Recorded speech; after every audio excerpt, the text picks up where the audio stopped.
I'm 34 years old and work as an elementary school teacher in a small town near Billings, Montana. This happened in late September of 2023. I was working at a school that organized an annual fundraising event involving student performances, food stands, and activities for families. Since I was part of the organizing team, I had to stay until the very end helping to clean everything up and take it down. By the time I left the school, it was already past 10:30 at night.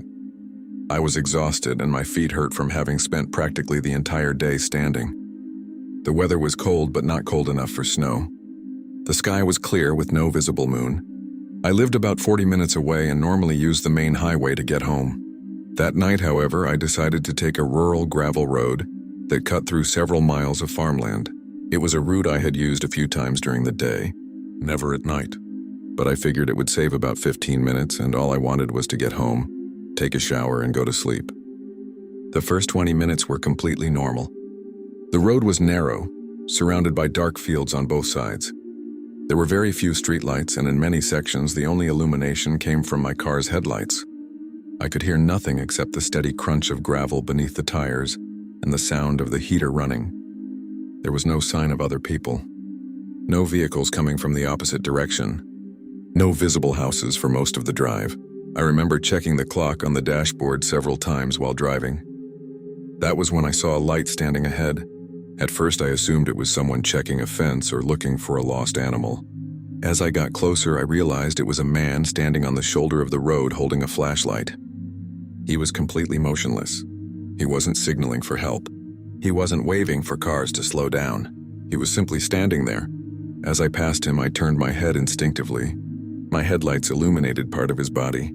He was wearing a dark jacket, a baseball cap, and boots. What made me uncomfortable was that he never took his eyes off my car for a single second. In the rearview mirror, I could see him continuing to stare at my vehicle as I drove away down the dark road. At that moment, I wasn't exactly frightened. I thought it was strange, but I tried to find a logical explanation. Maybe he was a farmer waiting for someone. Maybe his vehicle was parked somewhere outside my field of view. Even so, I kept watching him through the rearview mirror for several seconds. Eventually, the flashlight disappeared behind a small rise in the road, and I returned my attention to driving. The problem was that a few minutes later I saw another light standing farther ahead. At first I assumed it was another person. That region had several rural properties scattered throughout it, and it could simply have been a coincidence. But as I got closer, I began feeling a sense of discomfort that was difficult to explain. The silhouette looked exactly the same. When my headlights illuminated the figure more clearly, my stomach dropped. It was a man wearing a baseball cap, a dark jacket, and boots, standing in the exact same position, holding a flashlight in the exact same way, and once again completely motionless. I slowed down without realizing it. My mind tried to find some rational explanation. There had been no intersections since the point where I first saw him. No side roads, no visible driveways, nothing. I had driven the entire time without passing anyone. Yet somehow that man was standing in front of me again. I drove past him with a chill running from the back of my neck down my spine. This time I didn't even try to look directly at his face. I kept my eyes on the road. As the vehicle passed beside him, I noticed from the corner of my eye that his head followed the movement of my car. It was as though he were watching me pass by once again. A few seconds later, I glanced into the rearview mirror. The flashlight was still visible behind me. Then something happened that made me feel even more certain that something was wrong. While watching the mirror, I saw two lights appear in the distance, headlights. At first, I assumed it was simply another driver using the same road, but I hadn't seen a single vehicle in nearly half an hour. And those lights appeared from the exact direction where the man had been standing. I continued driving normally for about a minute, trying not to jump to conclusions. But the headlights began closing the distance very quickly, far too quickly for someone who was simply traveling down the road. I looked at the dashboard again. My hands were gripping the steering wheel so tightly that my fingers had started to hurt. I increased my speed slightly. Nothing extreme, just enough to create more distance between myself and the vehicle behind me. The road was uneven and full of loose gravel, so driving too fast wasn't a good idea. Even so, the headlights continued gaining on me. In less than a minute, they were much closer than they should have been. What bothered me most was that the driver made no attempt to pass, nor did he maintain a normal following distance. He simply stayed behind me, getting closer and closer. I remember looking into the mirror repeatedly, trying to identify the make of the vehicle, but the headlights were too bright. All I could see were two bright white circles reflected inside my car. The interior of the cabin became illuminated by that light, and I began feeling a level of anxiety that was difficult to control. My heart was racing, and I no longer paid attention to the soft music playing on the radio. I turned it off completely so I could hear everything around me. The only sounds were the engine, the gravel beneath the tires, and the wind lightly striking the body of the car. A few minutes later, I spotted an isolated mailbox near the road, and behind it, a dirt driveway leading toward a property I couldn't clearly see in the darkness. For a moment, I considered turning in and asking for help, but I immediately dismissed the idea. I had no idea who lived there. Besides, seeing that man twice had already made me suspicious of everything in the area. I kept driving. That was when I looked in the rearview mirror again and felt my stomach twist.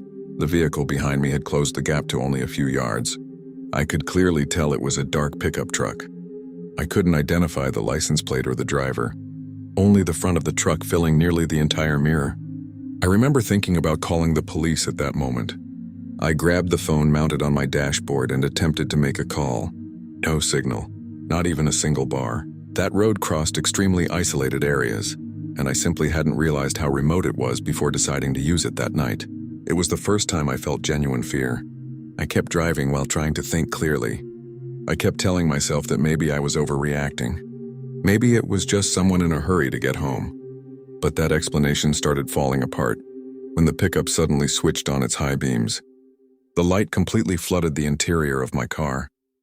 The mirrors reflected directly into my eyes, and for several seconds I could barely see the road. Then the headlights returned to normal. A few moments later, the driver did it again. It didn't feel like a signal to pass. It felt deliberate, as though he were trying to make me nervous. I could feel the muscles in my neck tightening, and my hands were damp with sweat despite the cold night air. The temperature outside was probably around 40 degrees Fahrenheit.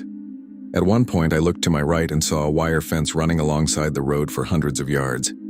There were no houses, barns, or any sign of people, only darkness. That was when I noticed something that briefly made me forget about the pickup truck. Ahead of me, standing near the fence, was another point of light. My first thought was that my eyes were deceiving me. I blinked several times and tightened my grip on the steering wheel. But as I approached, the silhouette became unmistakable. Another man, or maybe the same one. I no longer knew. He stood beside the road holding a flashlight exactly as before, in the same posture, without moving, without signaling.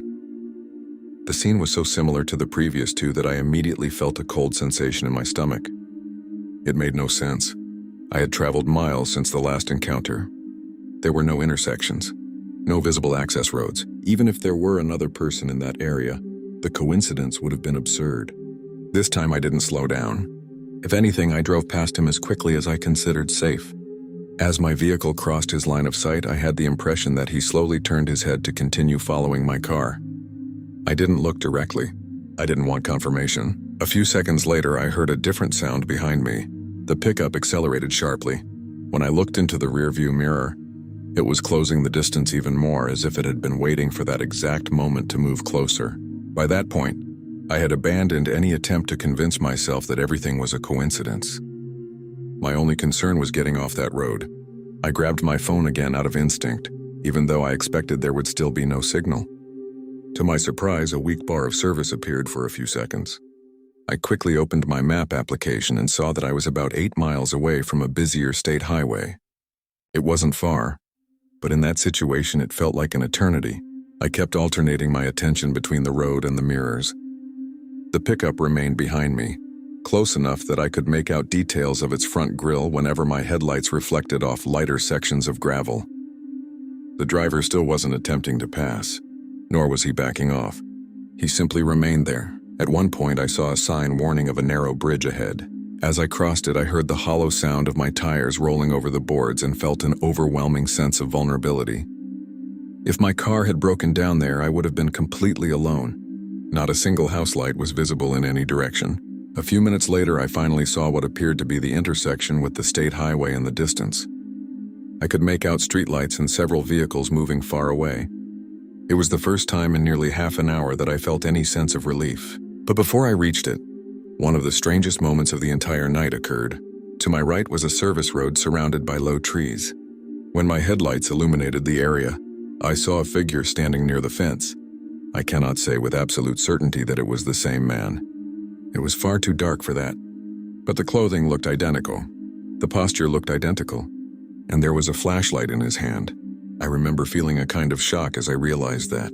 Not because I believed anything supernatural was happening, but because I began considering that there might be more than one person involved. Maybe those men were positioned along the road watching passing vehicles. Maybe they were communicating by radio.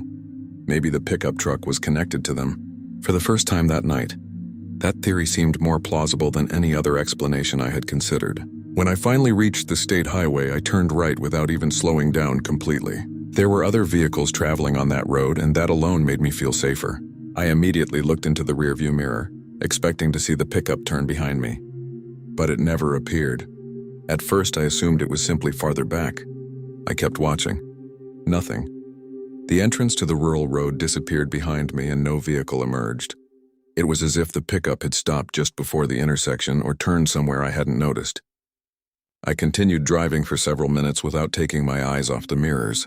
My heart was still racing and my hands trembled slightly on the steering wheel. When I finally reached an area with stable cell service, I called my husband and stayed on the phone with him for the rest of the drive. I arrived home close to midnight. As I locked the doors and checked the windows, I mentally replayed everything that had happened. That night I barely slept. Every time I closed my eyes, I saw those motionless figures standing in the darkness holding flashlights. The next day I contacted the county sheriff's office to report what had happened. The person I spoke with did not seem surprised. They didn't confirm anything specific, but they said they had received a few calls over the years involving people acting suspiciously in that area at night. They never provided details, and I didn't push for them.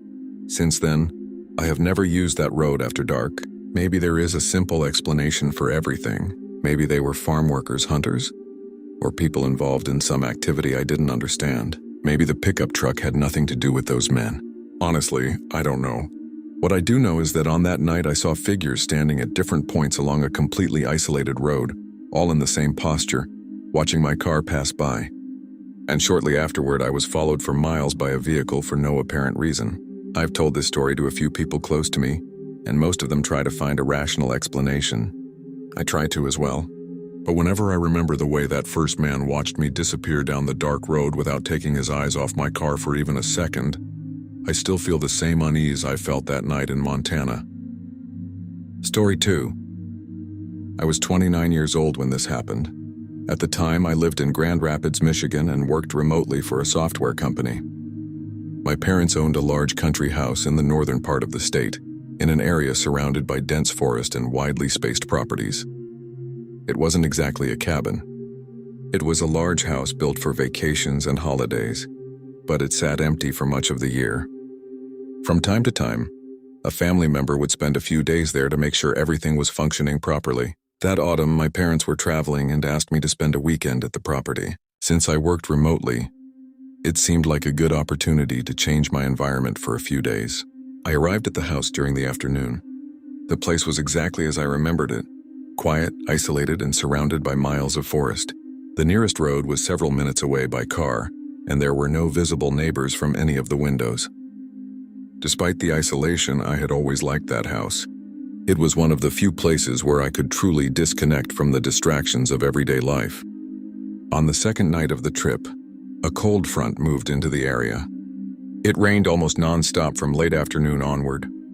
The wind caused the tree branches to strike one another, and the sound of rain hitting the roof was constant.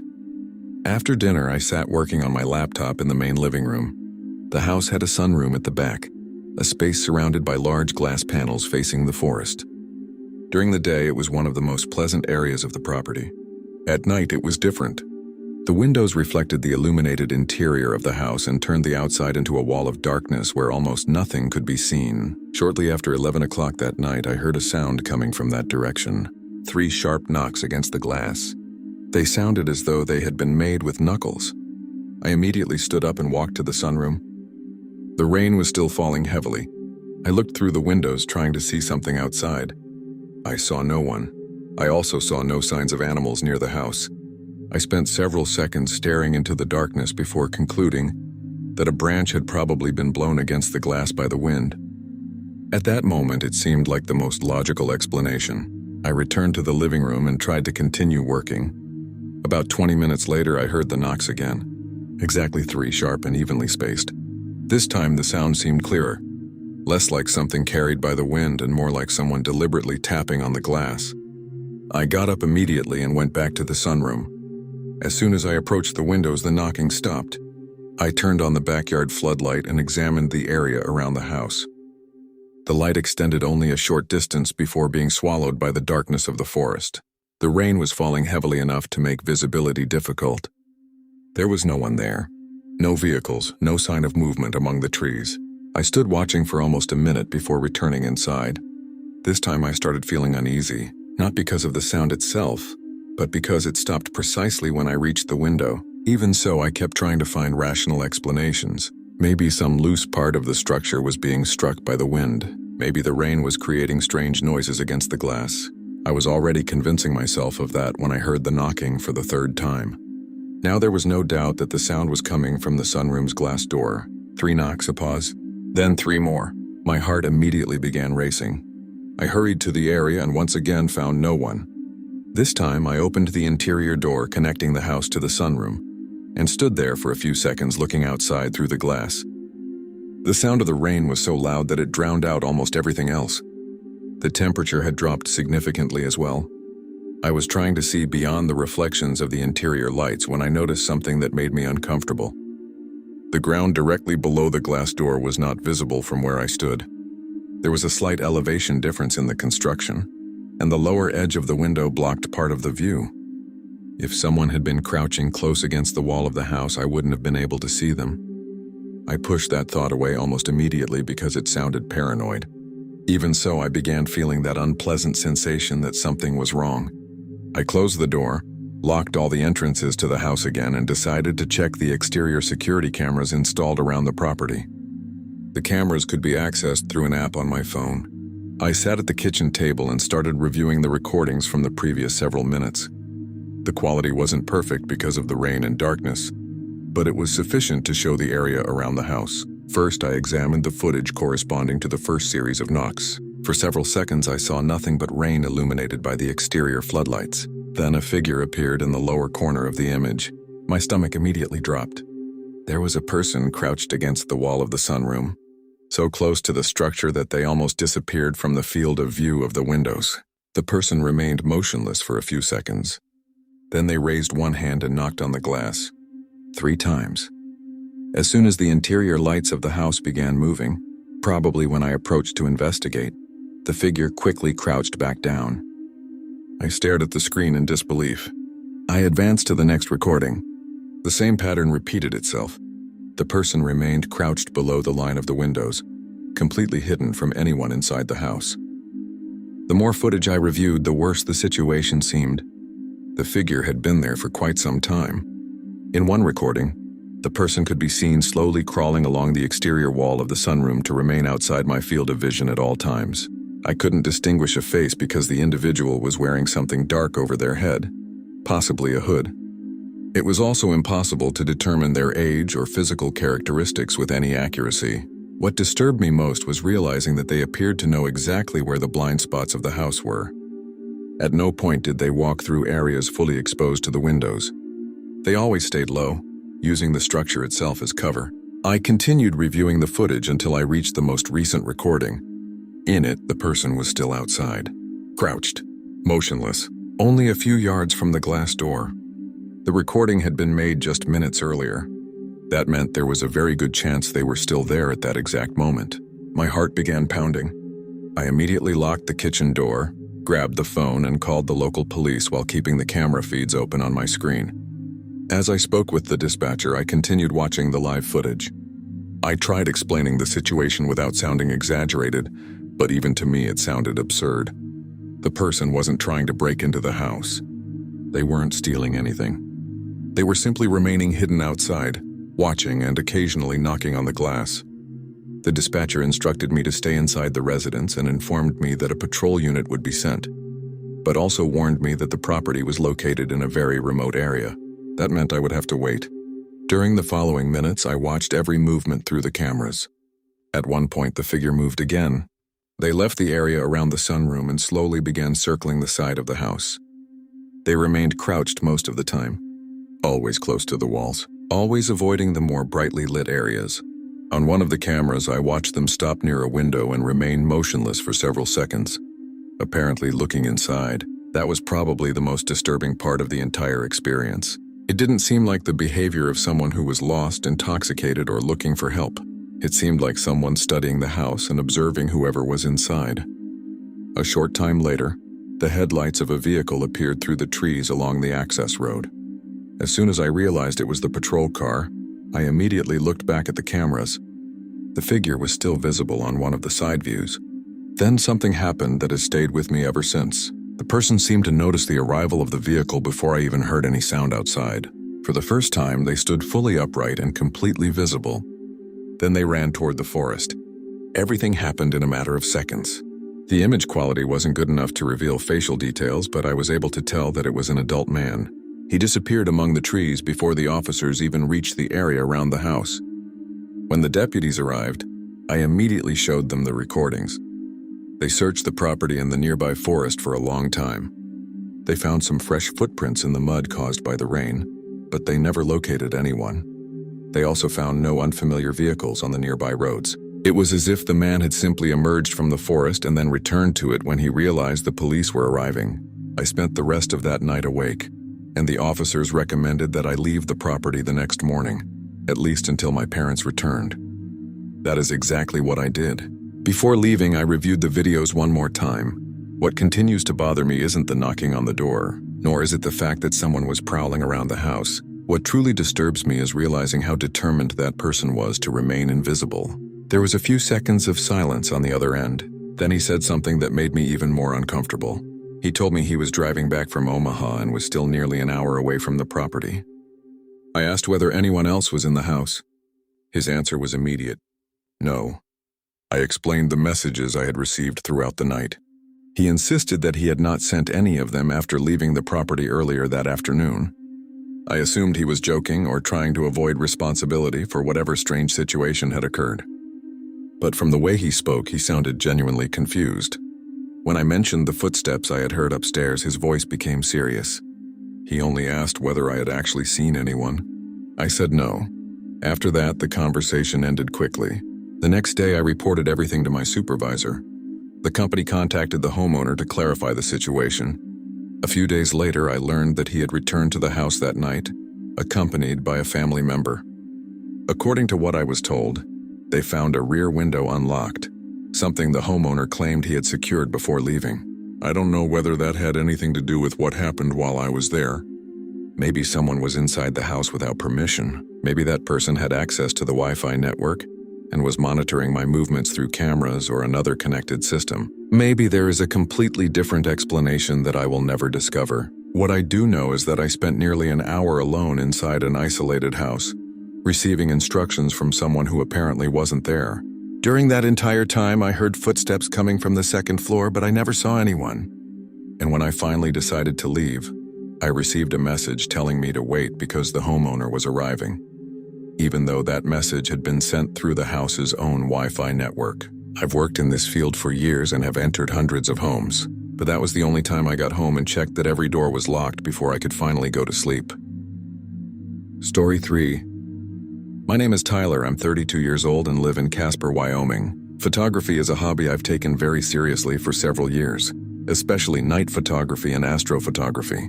Whenever I have a clear, moonless night, I like to drive out to remote areas away from the city to photograph the stars. This happened in late summer of 2021. I had the following day off, and the forecast showed perfect conditions for photographing the Milky Way. Around 9 o'clock that evening, I loaded my equipment into the car and headed to a remote overlook that I had visited a few times before. It was an elevated area surrounded by open fields and a few scattered tree lines across the landscape. The location was far from any major town, so there was almost no light pollution. The access road was unpaved and very isolated. When I arrived shortly after 10 at night, I didn't see any other vehicles in the small improvised parking area. At least that's what I thought at first. After parking, I started unloading my tripod, camera, and a backpack filled with extra batteries. The air was cool and dry, There was that familiar silence typical of rural areas at night, interrupted only by the wind moving through the vegetation. As I set up my equipment, my eyes adjusted better to the darkness, and I noticed something I hadn't seen when I first arrived. There was a dark-colored vehicle parked near the tree line, perhaps 100 meters away. The vehicle was partially hidden in the shadows. There were no headlights on, no interior lights, and no other signs of activity. I assumed it might belong to another photographer or someone out stargazing, so I didn't think much of it. Even so, I remember looking in that direction several times. The vehicle remained completely still. No doors opened. No one got out. No one got in. After finishing my setup, I began taking the first long exposure shots of the sky. Everything seemed normal, and I was focused entirely on adjusting settings and compositions. For the first 20 minutes, I was completely absorbed in photography. Anyone who does astrophotography knows that a large portion of the time is spent waiting for the camera to finish long exposures, reviewing results, and making small adjustments. I usually checked every image immediately after it was saved to make sure the focus was correct. During one of those reviews, I noticed something strange. In one image, there was a small dark figure near the tree line. At first, I didn't think anything of it. I assumed it was the owner of the parked vehicle walking around the area. But when I moved to the next photograph, taken a few minutes later, I noticed the figure was somewhere else, closer to the place where I was photographing. I zoomed in on the image using the camera screen. The quality wasn't good enough to identify details, but it clearly looked like a person. I continued examining the previous images and found the same silhouette in several of them. What started to bother me wasn't the presence of the person. It was the distance covered between one image and the next. I hadn't heard footsteps. I hadn't seen anyone moving around the area, yet the figure appeared closer and closer to my position. I immediately looked up from the camera and stared toward the tree line. The vehicle was still parked exactly where it had been before, dark, silent, motionless. I couldn't see anyone around it. I swept the area with my flashlight for a few seconds. Nothing. I looked back at the photos to make sure I wasn't misinterpreting them. The figure was still there. In one of the most recent images, it appeared near an old fence that was much closer to my observation point. I felt an immediate sense of unease. It wasn't fear yet. It was that feeling that something didn't add up. If someone had really been walking in that direction, I should have seen or heard something. The terrain was relatively open. Besides, the silence of the night was so complete that I could hear the wind moving through the branches of the trees. I continued watching the area for several minutes. No movement, no lights, no sounds. Then I looked again toward the spot where the figure appeared in the most recent image. The person was no longer there. That was when I started paying attention to everything around me. Up until then, I had been acting like a photographer. From that point on, I started acting like someone alone in an isolated area at night. I grabbed the most powerful flashlight I had in my backpack and slowly illuminated the area between me and the tree line. The beam reached a considerable distance, but not far enough to reveal details across the entire area. There was only low grass, a few old fences, and small rises in the terrain. No sign of movement. Even so, the feeling of unease continued growing. I decided to review the entire sequence of photographs again. This time I focused only on the figure's position. In each image, it appeared to advance a few more meters. Nothing sudden. Nothing that would immediately attract attention. But when all the images were compared side by side, the progression became obvious. What disturbed me most was that the final photograph showed the person standing in a location I could clearly see from where I was. An open section of the field. And at that moment, no one was there. I tried to find a rational explanation. Maybe the person had returned to the trees before I looked up from the camera. Maybe I had simply been distracted. While thinking about that, I heard a sound to my left. It resembled the brief snap of a branch being stepped on. It wasn't loud, but in a place that quiet, it immediately caught my attention. I swung the flashlight in that direction. Nothing. Just low vegetation moving in the wind. I stood still for several seconds listening. My heart was already racing. That was when I noticed something else.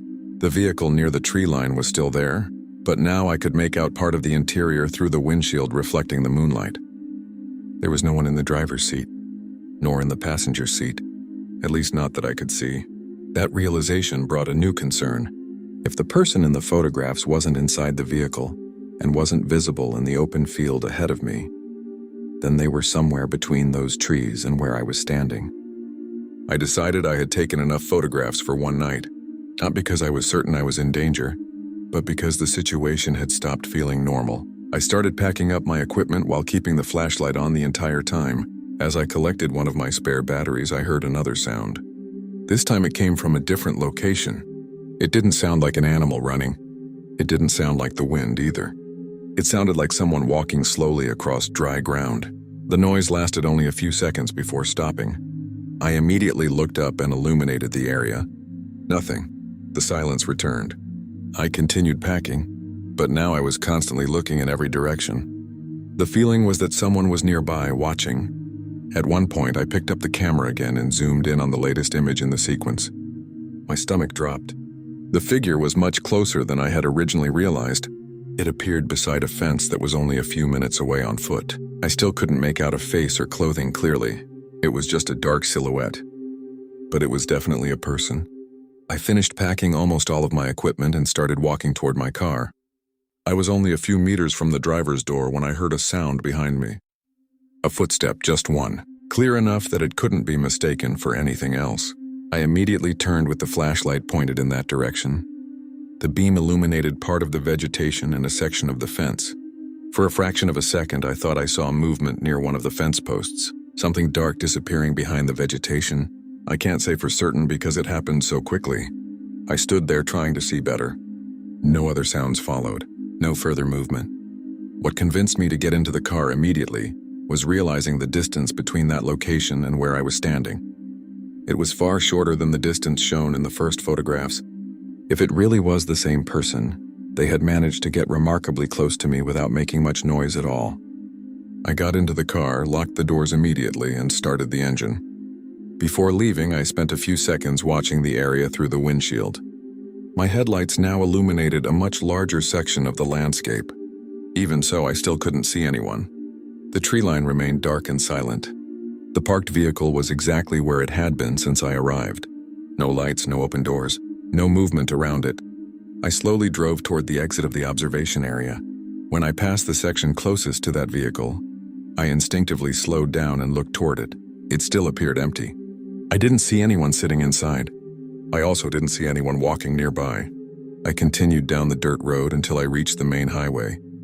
Throughout the drive, I checked my mirrors repeatedly, expecting headlights to appear behind me, but they never did. No vehicle left the area after I departed, at least not while I was still close enough to notice.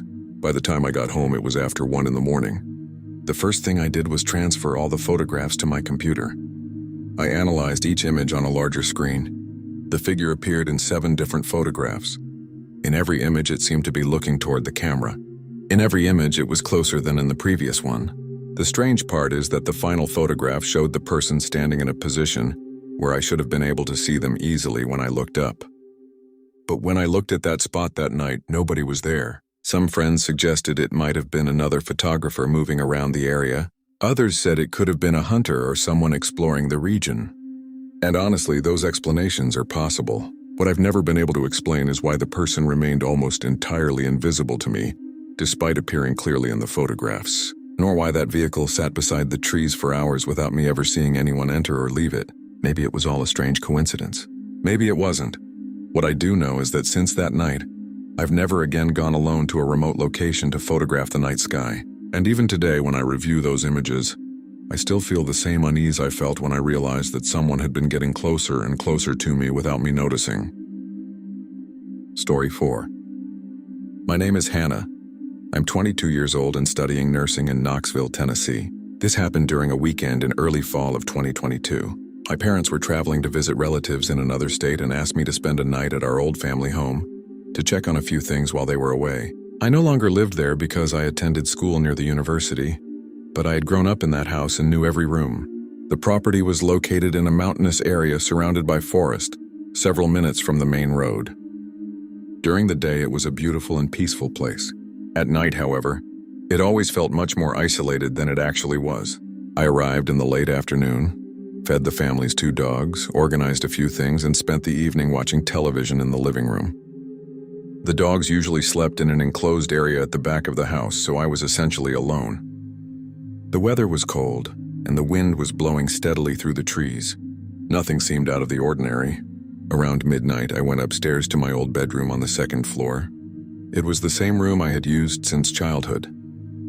The window faced the back of the property, where there was only forest and a small grassy area before the trees began. I remember checking that all the doors were locked before going to bed. I also checked the windows because a cold front was expected to arrive during the night. Shortly after 1 in the morning, I fell asleep. I'm not sure exactly how long I slept, but I suddenly woke up with the feeling that I had heard a noise. I looked at the clock on my nightstand. It was 2:07 a.m. I spent a few seconds trying to understand what had awakened me. The house was quiet. I was almost back asleep when I heard a very soft sound coming from the window. Tap, just a small knock. Nothing loud, nothing aggressive. My first thought was that a branch was being pushed by the wind. The forest was close to the house, and that seemed like a perfectly reasonable explanation at the time. I remained lying in bed, staring into the darkness of the room for a few seconds. I could still hear the wind outside moving through the trees. I was almost convinced it was nothing when I heard the same sound again. Tap. This time it seemed slightly more distinct. It wasn't the sound of a branch scraping against the wall or scratching the glass. It sounded like something making direct contact with the window. I sat up in bed and listened carefully. My room was completely dark except for a small amount of light filtering through the curtains. For about a minute, I heard nothing else. I even began to wonder if I had imagined the second sound because I was still half asleep. Then it happened a third time. Tap, tap, 2 soft knocks. Enough to make me uncomfortable. I slowly got out of bed and walked toward the window. As I approached, I tried to remember whether there was any tree close enough to reach that side of the house. There wasn't. At least not that I could remember. Even so, I kept searching for a logical explanation so I wouldn't let fear take over. When I reached the window, I pulled back a small section of the curtain and looked outside. For the first few seconds, I saw nothing but the darkness behind the house. Then something happened that made me jump back immediately. In the lower corner of the window, a hand quickly disappeared from the edge of the glass. It lasted only an instant, but it was enough for me to clearly recognize fingers moving out of my field of vision. I let the curtain fall and took several steps backward. My heart immediately began racing. The first thing that crossed my mind was that I had seen it wrong. Maybe it was a shadow, maybe an illusion caused by the darkness, but I knew what I had seen. The problem was that the window was on the second floor. There was no balcony. There was no permanent ladder. There was no structure that would easily allow someone to stand outside that part of the house. I stood frozen in the middle of the room trying to process what had happened while a chill ran through my arms. Then I heard another sound from outside, this time above me. The sound came from the roof. At first, it was only a brief noise, like something moving across the shingles. I stood completely still, trying to listen more carefully. A few seconds later, I heard it again. This time, it clearly sounded like footsteps. Slow. Heavy enough to be noticeable, but not so heavy that they sounded like a large animal. I had known that house since childhood and had heard raccoons running across the roof several times. This didn't sound the same. The noises came at regular intervals, as if someone were carefully choosing where to place their feet. I walked to the bedroom door and listened. The footsteps continued for several seconds. They seemed to move away from the area above the window and toward the back of the house. My breathing had become rapid. I was no longer trying to go back to sleep. The only thing I could think about was that someone had somehow reached the second floor window. I immediately called my father. He didn't answer. He was probably asleep. So I sent him a quick message explaining that I had heard someone on the roof. Then I grabbed a flashlight from a drawer and stepped into the second floor hallway. I didn't want to leave the house. I also didn't want to go near that window again. But I needed to check whether there were any signs of a break-in. As I walked through the hallway, the footsteps continued for a few more moments and then disappeared completely. The silence that followed was even worse. I walked halfway down the staircase and stared into the dark living room below. Everything looked normal. The doors were still closed. No broken glass. No objects out of place. Then I heard the dogs at the back of the property begin barking. It wasn't their normal bark when they spotted animals near the woods. It was the continuous, aggressive bark that I had heard only a few times before. They were reacting to something. The barking continued for nearly a full minute. I stood frozen on the staircase holding my phone and flashlight, unsure what to do. Part of me wanted to call the police immediately. Another part kept searching for a less frightening explanation. Maybe someone was hunting in the area. Maybe a stranger had wandered onto the property by mistake. Maybe the dogs were reacting to a deer or some other large animal. But none of those explanations accounted for the hand at the window. I worked up the courage to walk into the kitchen, which faced the back of the property. I turned off the flashlight to avoid reflections in the glass and looked outside. The dogs were inside their enclosure near the back fence, staring toward the tree line. They barked in the same direction without looking away. I tried to see beyond them, but the forest was swallowed by darkness. For several seconds, I saw nothing. Then I noticed a quick movement between the trees. Something or someone moving deeper into the woods. That was enough for me to finally call the local sheriff's office. I explained that I was alone on an isolated property and believed someone had been on the roof of the house. The dispatcher took the situation seriously and said a deputy would be sent to check the area. While I waited, I locked all the doors again, turned on the downstairs lights, and stayed in the living room watching the back of the property through the window. The dogs remained agitated for quite some time. About 20 minutes later, I saw the headlights of a patrol vehicle coming up the driveway. I had never felt so relieved to see red and blue lights. The deputies searched around the property using powerful flashlights. I watched from inside the house. After a while, one of the officers knocked on the door to speak with me. What he told me did not make me feel any better. The officer explained that they had not found anyone on the property, but they had found signs suggesting someone had indeed been there shortly before they arrived. There were fresh shoe prints in a patch of damp soil behind the house near the wall. The tracks led toward the forest. According to him, they had also found evidence that someone had used an old stack of firewood piled beside the house to reach a lower section of the roof. That partially answered the question that had been occupying my mind since I woke up. Yes, it was possible for someone to reach the second-floor window. It wasn't easy, but it was possible. When I heard that, I felt a mixture of relief and fear. Relief because there was a physical explanation for what I had seen. Fear because it meant someone had actually been there. Someone had climbed the side of the house during the night. Someone had reached the height of my bedroom window while I was asleep. And for some reason, that person had chosen to knock on the glass. The officers stayed in the area for a while longer and searched the nearby woods, but they never found anyone. My father returned to the property early the next morning after hearing my messages. When I told the story again in daylight, it seemed less frightening than it had during the middle of the night. But only until I looked at my bedroom window. From there, it was easy to see how high it actually was. It was also easy to realize just how isolated the house truly was. There were no nearby neighbors. There were no streetlights. If someone had been watching the property from the woods, they would have been very difficult to spot.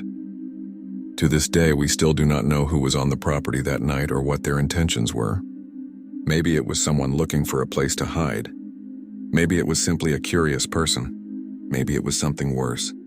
What I do know is that I woke up to soft knocks on the second-floor window of an isolated house, saw a hand disappear from outside the glass, and heard footsteps crossing the roof only seconds later. And ever since then, I have never been able to sleep in that room without completely closing the curtains before turning out the lights. Story 5. My name is Daniel. I'm 38 years old and I work as a sales representative for an agricultural equipment company. In 2021, I spent a large part of my week driving between small towns in New Mexico, visiting clients, farms, and rural supply stores. This happened during one of those trips. I had spent the entire day in meetings and was driving back to Albuquerque after visiting a town near the Arizona border. I left later than planned, and before I realized it, it was already past midnight. I still had several hours of driving ahead of me. The highway was almost completely empty.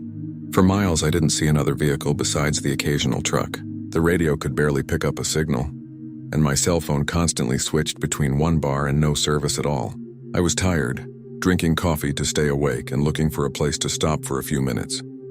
That was when I spotted an old gas station along the side of the road. The place was clearly no longer in operation. The pumps were shut down and some looked rusted. The convenience store was completely dark. Even so, there was a small area illuminated by a yellowish light hanging beneath the main canopy. I really needed to use a restroom and figured there might still be an outdoor bathroom accessible to travelers. I pulled into the gravel lot and parked near the building. The place was unnaturally quiet. Even the sound of passing traffic on the highway was infrequent.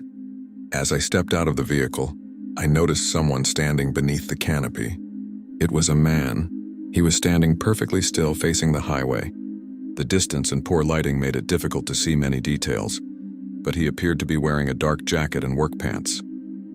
What caught my attention was that there was no vehicle anywhere near him. No backpack, no bicycle, nothing that suggested how he had gotten there. I thought about greeting him, but he didn't even turn his head in my direction. He simply remained there, staring into the darkness beyond the highway. I found it strange, but not frightening. People turn up in the most unexpected places during long road trips, and I had seen much stranger situations while working on the road. I walked toward the building looking for an open door. The outdoor restroom was located on the side of the station. To my surprise, it was unlocked. The place was old and poorly maintained, but it still worked. I spent only a few minutes inside. While washing my hands, I remember hearing the wind blowing through a gap somewhere in the building. Other than that, everything remained silent. When I stepped back into the parking lot, I instinctively looked toward the canopy. The man was still there, in the exact same position, just as motionless. The only difference was that now he seemed to be facing the station instead of the highway. I can't say for certain because the lighting was poor, but that was my impression. Even so, I continued walking normally toward my car. When I was only a few feet away from the vehicle, something caught my attention on the driver's side window. It looked like something had been written in the layer of dust covering the glass. At first, I assumed it was an old mark, but as I got closer, I could clearly make out the letters. There was only one word.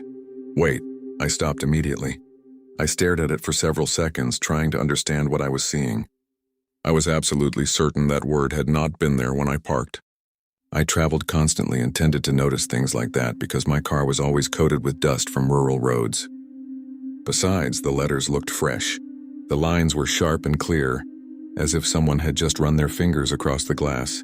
My first thought was that some teenager might have written it earlier, but that explanation fell apart when I realized something simple. The car had been parked there for less than 10 minutes, and I hadn't seen a single person besides the man beneath the canopy.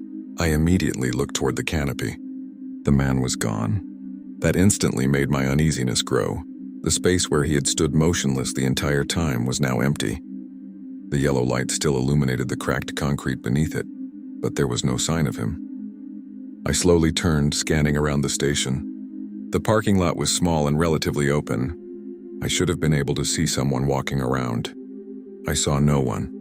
The silence felt even heavier than before. That was when I got the unmistakable feeling that I wasn't alone. It wasn't rational. It was just instinct. I looked again at the word written on the window and then at the surrounding area. Part of me wanted to get into the car immediately and leave. Another part kept trying to come up with a simple explanation. Maybe the man had gone inside somewhere. Maybe he was walking around the building. Maybe the message had nothing to do with him. As I tried to organize my thoughts, I heard a faint sound of footsteps on the gravel. The noise came from behind me. Not extremely close, but close enough that I could clearly identify it. I turned quickly. For a moment, I saw nothing but the darkness surrounding the station. Then my eyes caught movement. A figure slowly emerged from the shadows behind the main building. It was the same man. There was no doubt about it.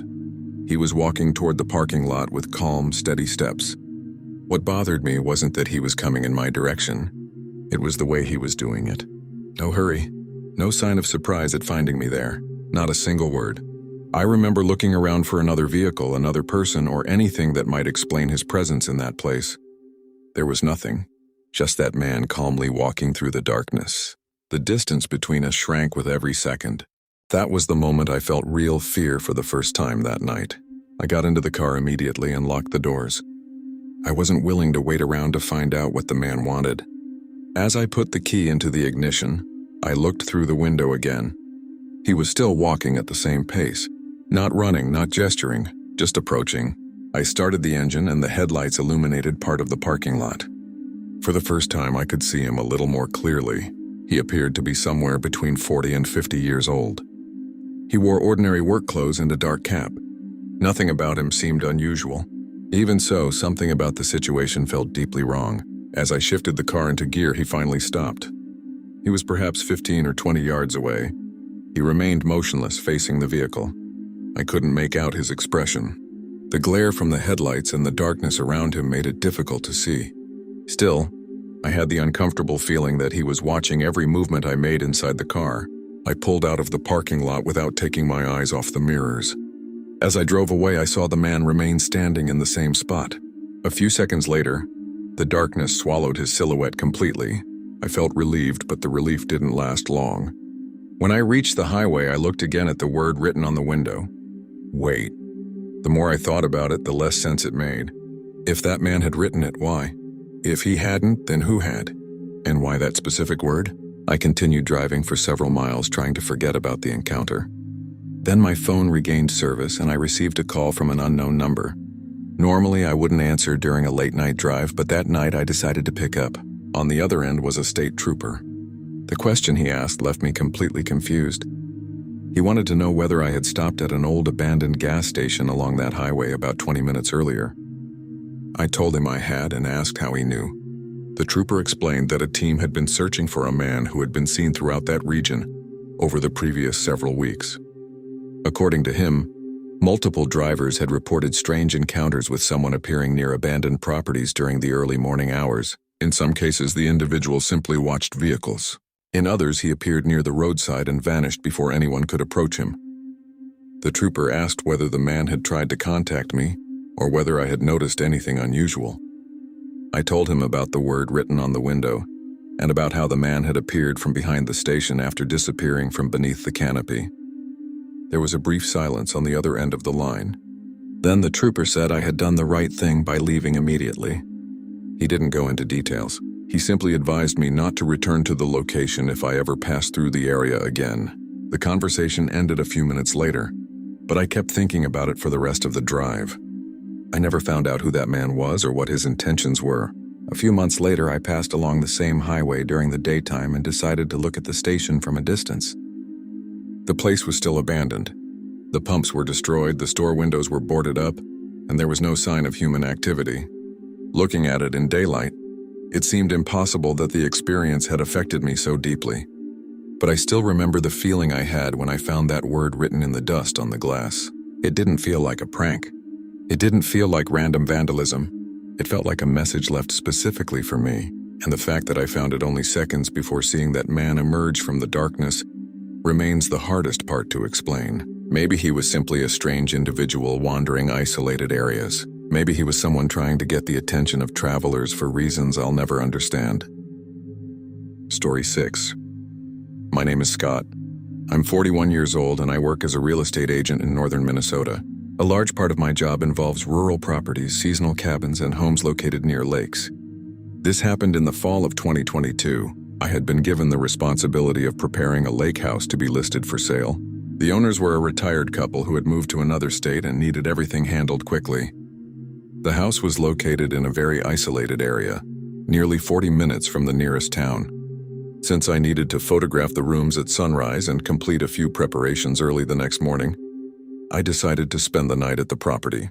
It wasn't something I did often, but it wasn't unheard of either.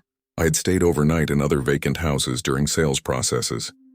I arrived late in the afternoon, organized some documents, checked the rooms, and spent a few hours preparing the property for the next day's photographs. The lake was directly behind the house and surrounded by forest. As the evening went on, the place became completely silent.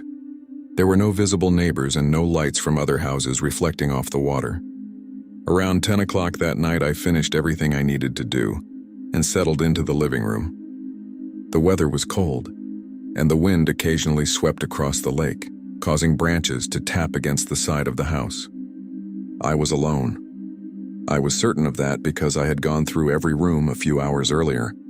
The house wasn't huge, but it had 2 floors and several built-in closets that I needed to inspect. In one of them, I found an old portable radio powered by batteries, something the owners had probably forgotten. I put the radio back in the closet and didn't think much more about it. Close to midnight, I turned off the television and began reviewing some notes related to the sale. The house was so quiet that I could hear the heating system turning on and off periodically. That was when an unexpected sound came from the hallway. It was faint, irregular, and filled with static. At first, I assumed it was some electronic device malfunctioning, but a few seconds later, I realized it sounded like a radio transmission. I got up from the table and followed the sound into the hallway. The closer I got, the more obvious it became that it was coming from the closet where I had found the old radio. When I opened the door, I saw the radio turned on by itself on a shelf. It seemed strange but not frightening. My first reaction was to think that I might have accidentally pressed the power button when I found it earlier. I picked up the radio and tried to turn it off. The transmission was mostly static, interrupted occasionally by short fragments of voices. It sounded like someone using a two-way radio from a great distance. I could only make out isolated words and incomplete phrases, nothing that made sense. I placed the radio on the kitchen counter and removed the batteries to make sure it wouldn't turn itself back on. After that, I returned to the living room and continued working. About 15 minutes later, however, I heard the same static again, at the same volume, coming from the same direction. I went back to the kitchen, assuming the radio might have some old internal battery. The moment I entered the room, I felt immediate discomfort. The radio was on again. I was absolutely certain I had removed the batteries. I picked it up and opened the battery compartment.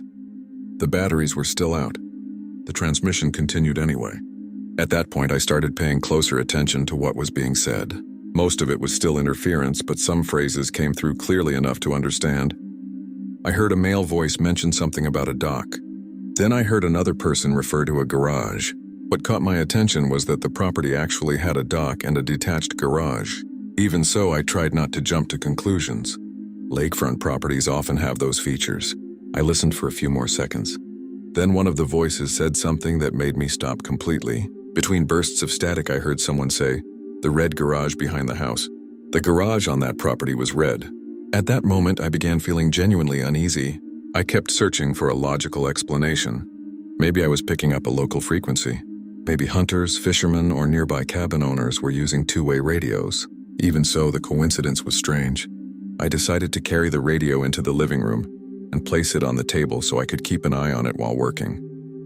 For several minutes, the transmission became almost impossible to understand again. There was only static mixed with isolated words. Then I heard what sounded like a conversation between two people.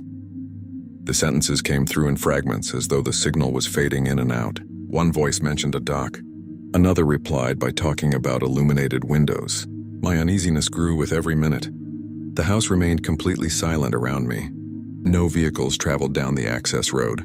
No lights appeared across the lake. The clock was approaching 2 in the morning when one of the transmissions suddenly became much clearer.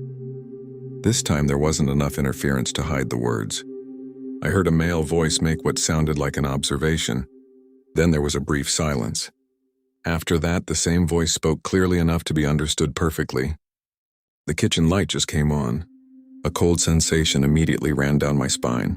I was alone on the property, and the kitchen light really was on.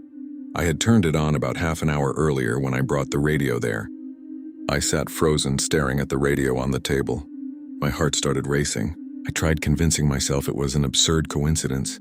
Maybe they were talking about another house. Maybe I was misinterpreting the situation because of the isolation and the late hour. But there was a problem. The voice didn't sound like it was describing something generic. It sounded as though it was observing a specific house at that exact moment. And I couldn't ignore that feeling. After a few seconds of hesitation, I slowly walked to the living room window overlooking the lake and pulled part of the curtain aside. For the first few seconds, I saw nothing except darkness. The lake reflected only small portions of the night sky, and parts of the opposite shoreline were completely hidden by trees. I kept my eyes fixed on the far side of the water, trying to identify any movement. That was when I noticed a silhouette standing near the tree line on the opposite shore. The distance was considerable, but close enough for me to distinguish a person. The figure remained perfectly still. What made me freeze was the object being held in front of the person's face.